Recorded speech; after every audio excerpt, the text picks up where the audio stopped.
Hello, I'm Andrew Winter, host of Selling Houses Australia, and welcome to part 2 of Compare the Market's Mortgages Made Simples.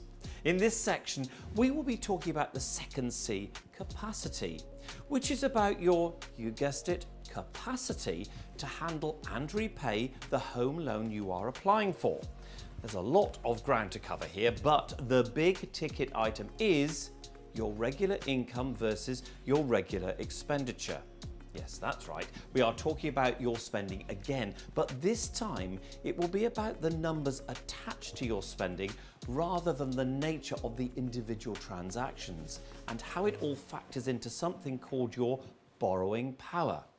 Your borrowing power is the maximum amount of money that a lender is likely to give you in the form of a home loan.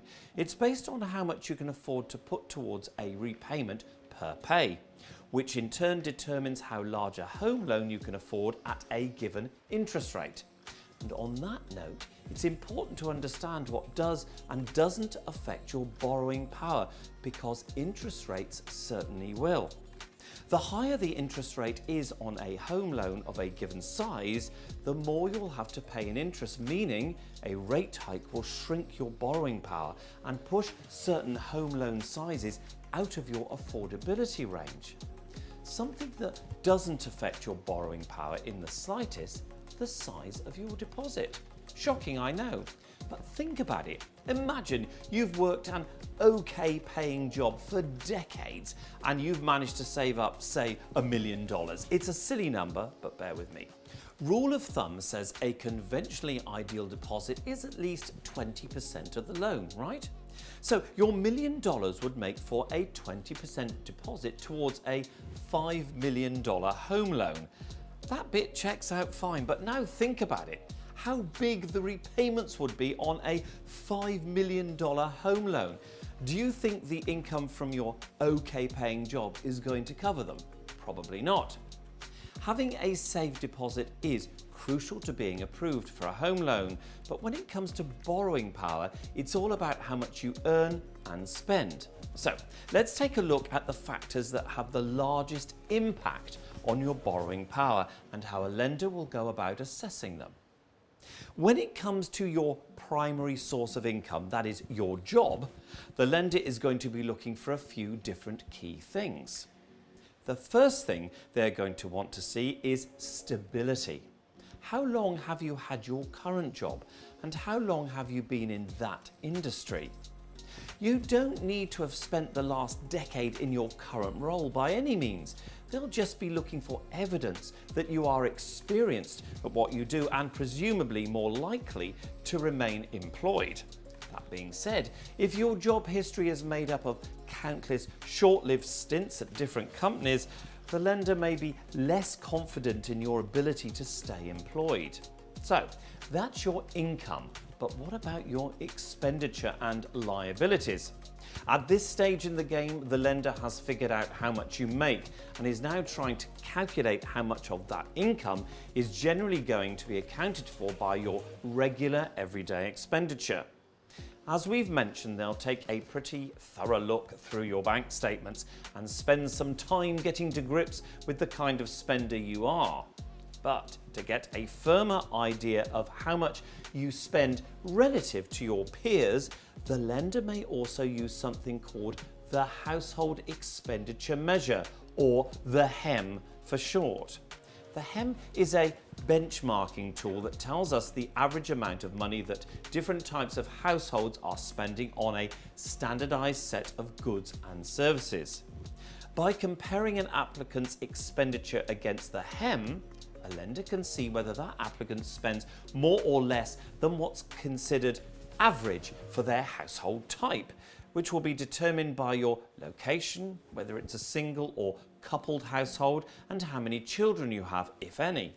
If your regular expenses are below the relevant HEM benchmark, the lender may ask to see more detailed evidence of your spending before completing their assessment of your financial habits.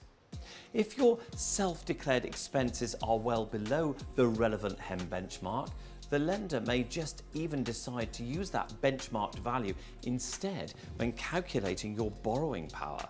Lenders don't like uncertainty, and the HEM gives lenders a standardized set of values they can use when the applicant's self-assessment might look a bit skew-if. So that's a fairly good look at how a lender will assess your finances in order to determine your borrowing power. But how can you actually improve your standing in this respect? Well, there are a few steps you can take to potentially improve your borrowing power in the short term, beyond being a more responsible spender, as we discussed in part 1 of this series. The first is taking a look at your existing accounts, debts, lines of credit, all of it. Can any of the existing debt be consolidated? Multiple credit cards, for example, could be rolled into one using a balance transfer. Now you're paying back just one big debt instead of several smaller ones, and probably paying less in interest as a result. Even better, could you pay off the debt entirely? No debt means no repayments, meaning more money available for your home loan repayments. And if you're refinancing an existing home loan, you may be able to consolidate smaller debts like a credit card balance or a car loan into your new home loan, provided you have the borrowing power necessary to take on what would subsequently be a larger home loan.